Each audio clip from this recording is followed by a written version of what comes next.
Doctor اسرار احمد صاحب قرآن مجید کے بے مثل دائی، اور ہم نے دیکھا کہ صرف یہ نہیں کہ ایک نچلے طبقے کے یا نچلے درجے کے یا گاؤں دیہات کے لوگوں کو، بلکہ عام پڑھے لکھے لوگوں کو بھی انہوں نے قرآن مجید کی دعوت واعظ کے انداز میں پہنچائی۔ لیکن ہم یہ دیکھتے تھے کہ ان کا واعظ اتنا اسٹرانگ ہوتا تھا کہ اس میں قرآن کی آیت بھی ہے، اس میں کوئی اقبال کے 2 اشعار بھی ہیں، اس میں کوئی انگریزی کے 3 جملے بھی ہیں، وہ مل کر ہوتا محور و مرکز قرآن ہی تھا، لیکن وہ دائی اس کے اندر ایک ایسی نظرت پیدا کر لیتا تھا کہ وہ اتنا اثر انگیز اور سحر انگیز ہوتا تھا کہ آپ سنتے چلے جاتے تھے ان کو۔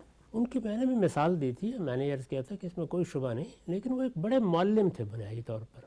یعنی ان کی اس طرح کی جو تقریریں تھیں جو رجوع الی القرآن کے لیے وہ کرتے تھے، بڑی مؤثر تقریریں ہوتی تھیں، اور انہوں نے قرآن مجید کے بارے میں لوگوں کے اندر بڑی غیر معمولی محبت پیدا کی۔ ہمارے ایک بڑے اخبار نویس ہیں مجیب الرحمن صاحب شامی، انہوں نے ایک مرتبہ ان کو داد دیتے ہوئے کہا تھا کہ وہ تو قرآن کے قوال ہیں، ماشاءاللہ، یعنی قرآن مجید ہی سنانا ہے، قرآن ہی پڑھنا ہے، قرآن کی طرف لوگوں کو بلانا ہے۔ ایک زمانہ خود میں نے ایسا دیکھا ہے کہ انہوں نے نوجوانوں کے اندر قرآن مجید کی ایسی قدر و منزلت اور قرآن مجید کی طرف ایسا رجوع پیدا کر دیا تھا۔ ان کا انداز بنیادی طور پر ایک معلم کا تھا، ٹھیک، یعنی ایک معلم جب بات کرتا ہے تو وہ بھی بڑی مؤثر بات کرتا ہے۔ معلم عوام کے معلم بھی ہوتے ہیں، اور معلم خواص کے معلم بھی ہوتے ہیں۔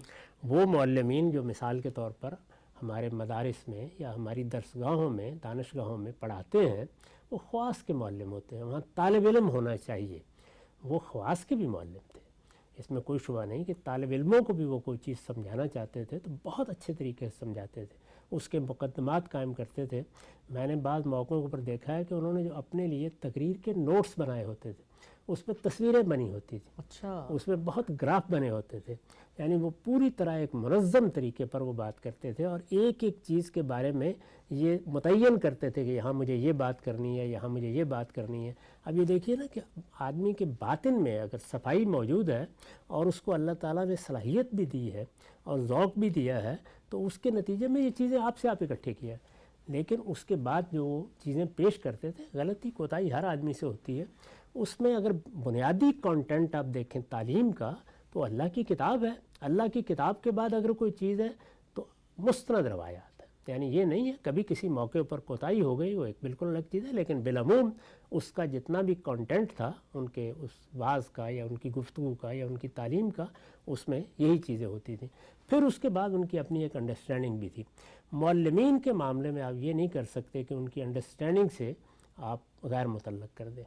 واعظین کے بارے میں تو میں یہ کہوں گا کہ ان کو کوشش کرنی چاہیے کہ وہ اپنا دائرہ لوگوں کے جذبے تک محدود رکھیں، یعنی ان کے اندر ایک روح پیدا کریں، ایک زندگی پیدا کریں، ایک حرارت پیدا کریں، یہ ان کے لیے زیادہ موضوع ہے۔ لیکن معلمین اس سے اوپر کا درجہ ہے۔ معلمین تو اصل میں چیزوں کو ذہن میں اتارتے ہیں۔ دیکھا ہوگا آپ نے کہ بڑے اچھے معلمین بعض اوقات ہمیں مل جاتے تھے ہماری درسگاہوں میں، جو مشکل سے مشکل مضمون کو، یعنی کسی مضمون میں دل نہیں لگ رہا، بعض لوگ ایسے ہوتے ہیں نا ریاضی کے ساتھ مناسبت ہی نہیں پیدا ہو رہی، لیکن ایک معلم ایسا مل گیا کہ جس نے ریاضی سے آپ کے اندر عشق پیدا کر دیا۔ جی ہوتا ہے۔ اسی طرح کوئی معلم مل گیا جس نے سائنس کے بارے میں آپ کا دل کھول دیا۔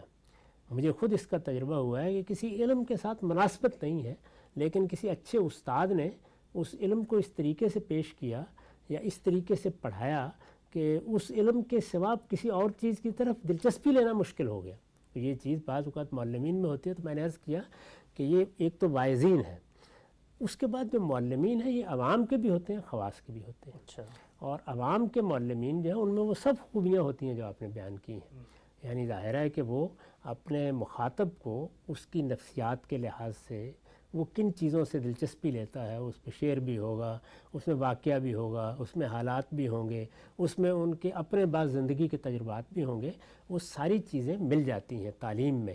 اچھے اساتذہ جب پڑھانے کے لیے کھڑے ہوتے ہیں، ہمیں بعض موقعوں پر گورنمنٹ کالج میں مجھے یاد ہے کہ بعض ایسے اساتذہ سے پڑھنے کا موقع ملا جو سما باندھ دیتے تھے، یعنی ڈرامہ پڑھا رہے ہیں اور معلوم ہوتا ہے کہ ڈرامہ ہی اصل میں اس وقت اسٹیج ہو رہا ہے۔ تو یہ سب خصوصیات لوگوں میں ہوتی ہیں، اور اس پہ کوئی شبہ نہیں ہے کہ ہمارے ڈاکٹر صاحب اس معاملے میں بہت بے مثال معلم تھے۔ ڈاکٹر صاحب بالکل واضح ہو گیا۔ اچھا ہم سب یہ جو واعظین حضرات ہیں، ہم نے دیکھا ہے کہ ظاہری بات ہے عوام سنتی ہے، اور عوام بڑی تعداد میں ہوتی ہے، نظریاتی لوگ اور علم شناس لوگ وہ تو کم تعداد میں ہوتے ہیں۔ تو پذیرائی بہت ہوتی ہے ان کی. ہم نے دیکھا ہے کہ اس وقت بھی اگر آپ یوٹیوب پہ دیکھیں جو زیادہ سننے والے جن کے زیادہ سبسکرائبر یا فالوورز آج کی زبان میں کہتے ہیں وہ ان وائزین کے ہوتے ہیں بنسبت جو ہمارے معلمین یا محققین یا مجتہدین ہیں. اب جہاں پر عوامی پذیرائی آتی ہے وہاں پر ظاہری بات ہے ایک طرح کی آزمائش بھی آ جاتی ہے. تو جب آپ عوام کی نظر میں آ جاتے ہیں تو وہ ہر ایک چیز کی اسکروٹنی کر رہے ہوتا ہے. ہم نے دیکھا ہے کہ کوئی وائز جو ہے وہ اگر وعظ میں بیٹھ کے دنیا کی بیزاری لوگوں کو بتا رہا ہو اور کہے کہ بھئی یہ مچھر کا گھر ہے اور یہ دھوکے کا گھر ہے اور یہ مچھر کا پر ہے، اور وہ خود اگر کسی لینڈ کروزر میں جا رہا ہو تو ہم نے دیکھا فیس بک پر ٹرولنگ شروع ہو جاتی ہے بھئی یہ دنیا کو تو یہ کہتا ہے. اس کا کیا حل ہے کہ اب وہ وائز نے بتانا بھی ہے کہ بھئی آخرت کی طرف جاؤ، یہ دنیا پرستی سے نکلو، لیکن وہ خود بھی ایک ظاہری بات ہے ایک شخصیت ہے، اس کو بھی گاڑی چاہیے، وہ بھی سفر کرے گا. تو لوگ پھر وہ جو واز وہ بتاتا ہے اس کو اسی پہ پرکھنا شروع کر دیتے ہیں. یہ تو ہوگا، یعنی یہ تو ہوگا بھائی. وہ کہتے ہیں نا کہ اگر آپ نے اس دنیا میں زندگی بسر کرنی ہے تو اس میں پھر جو ہونا ہے وہ تو ہوگا ہی. لوگ ہیں، لوگوں نے چیزوں کو ایک خاص جگہ سے دیکھنا ہے. وہ یہ ممکن نہیں ہے کہ آپ کی زبان سے نکلنے والے الفاظ کو آپ کی زندگی سے متعلق کر کے نہ دیکھیں. ان کی بھی تربیت ہونی چاہیے اور واعظین کی بھی.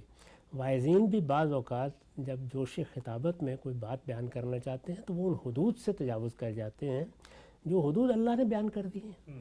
اللہ تعالیٰ نے قرآن مجید میں جس دعوت پر ہم کو کھڑا کیا ہے اس میں تو ایسی کوئی بات نہیں ہے کہ آپ کو کوئی فقیری اختیار کر لینی چاہیے یا آپ کو جنگل میں چلے جانا چاہیے یا آپ کو کسی اچھے گھر میں نہیں رہنا چاہیے. اس میں سے کون سی بات ہے جو قرآن میں کہی گئی ہے؟ اس میں لوگ بڑی غلط فہمی مبتلا ہوتے ہیں. اصل میں کچھ ایمرجنسی کے حالات ہوتے ہیں وہ بعض اوقات لوگوں کو پیش آ گئے ہیں. مثال کے طور پر بنی اسرائیل کے 2 پیغمبر ہیں، سیدنا یحییٰ اور سیدنا مسیح. دونوں نے گھر ہی نہیں بنایا، دونوں نے نکاح بھی نہیں کیا، ان کے یہاں کوئی اولاد بھی ہونے کا سوال نہیں تھا. انہوں نے غار میں قیام کر لیا ہے، جنگل میں رات سو گئے ہیں، گلیوں میں پھر کے اپنی دعوت پیش کر دی ہے. یہ کیوں کیا انہوں نے؟ اس کے بعد خاص وجوہ ہے. یہ کوئی عمومی قانون نہیں ہے اللہ تعالیٰ کا، کیونکہ انہی بنی اسرائیل میں سیدنا داؤد اور سیدنا سلیمان جیسے پیغمبر ہوئے ہیں. قرآن مجید ان کے گھروں کا، ان کے محلات کا نقشہ کھینچتا ہے. سیدنا سلیمان کے محل کے بارے میں آپ قرآن پڑھیے، سرہم ممرد من قواریر. وہ اپنی تعمیرات میں جو کچھ کرتے تھے اس کی تصویریں کھینچی اور اس کو اپنا بڑا فضل اور بڑا انعام قرار دیا ہے. اسی طرح سے زینتوں کے بارے میں قرآن مجید نے اپنا نقطہ نظر بیان کر دیا ہے. تو یہ اصل میں ہوتا یوں ہے کہ بعض موقعوں کے اوپر جیسے کہ مسیحیوں کیا ہوا کوئی خاص سبب بنتا ہے، وہ سبب وہاں پہ بالکل واضح ہے، انہوں نے بتایا ہے. آپ انجیل کو پڑھیں تو سیدنا مسیح یہ بات بتاتے ہیں کہ میری قوم پر اللہ کا عذاب آ رہا ہے، اب اس کی جڑوں پر کلہاڑا رکھ دیا گیا ہے، یہ درخت اب گرنے والا ہے، اس میں گھر کہاں بناؤں اور اس میں بچے کہاں پیدا کروں؟ یہ مجھے اب آخری درجے میں ان کو یہ بات کہنی ہے اور چلے جانا ہے. یہ ایک خاص مقام اور مرتبہ. اسی طرح رسالت میں آپ صلی اللہ علیہ وسلم کو ہجرت کرنا پڑی. ہجرت سے پہلے آپ معمول کی زندگی بسر کر رہے تھے، اور آپ اگر پڑھیے تو معلوم ہوگا کہ بالعموم لوگ یہ کہتے تھے کہ بڑے متمول آدمی ہیں. یعنی آپ نے تجارت کی، آپ کے حالات بہت اچھے تھے، آپ کے یہاں کھانے اور اس طرح کی بہت سی چیزوں کی دعوتیں ہوتی تھیں، وہ اسی طرح ہوتی تھی جس طرح کے لوگوں کو عام طور پر دعوتیں ملتی ہیں. لیکن اس کے بعد کیا ہوا؟ اس کے بعد یہ کہ جب آپ نے ہجرت کی تو ہجرت کرنے کے بعد اب ظاہر ہے کہ آپ کے اوپر ایک ذمہ داری آ گئی، اور ذمہ داری کی نوعیت یہ تھی کہ مہاجرین کے قافلے آ رہے تھے، ان کو کہیں سیٹل کرنا تھا. اس میں آپ نے یہ فیصلہ کیا، 4-5 سال ایسے گزرے ہیں کہ میں اب بالکل فقر کی زندگی بسر کروں گا جب تک میں ان مہاجرین کے معاملات طے نہیں کر لیتا. یہ ایمرجنسی کے خصوصی حالات کے معاملات ہوتے ہیں. عام زندگی یعنی عام حالات میں جو زندگی بسر کی جاتی ہے وہ معمول کی زندگی ہونی چاہیے، اس میں اعتدال رہنا چاہیے. وہ بات جو قرآن مجید نے کہی ہے کہ میری پیدا کی ہوئی زینتوں کو حرام کس نے کیا ہے، یہ سب اللہ تعالیٰ نے اپنے بندوں ہی کے لیے پیدا کی ہیں. تو دین کا تصور صحیح ہو، بات کو بیان کرنے کا طریقہ صحیح ہو اور بات اسی اعتدال سے کہی جائے تو میرا خیال ہے کہ پھر اس طرح کی بات نہیں ہوتی. دونوں جانب حدود سے تجاوز ہو جاتا ہے.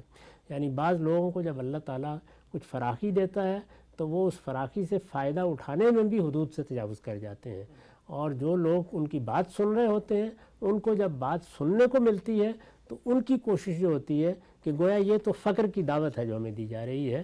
یہ سارا عدم توازن ہے، اور بدقسمتی ہے کہ انسان سے ہو جاتا ہے. اللہ کے پیغمبر ہی اس معاملے میں آخری درجے میں اعتدال پر قائم ہوتے ہیں. کرنا یہ چاہیے کہ بیان کرنے والے بیان کو بالکل درست اور متوازن رکھیں اس میں جو اللہ کی قائم کردہ میزان ہے اس میں خلل نہ آنے دیں، اور سننے والے بھی ان کو انسان سمجھیں اور ان کی بات سنیں۔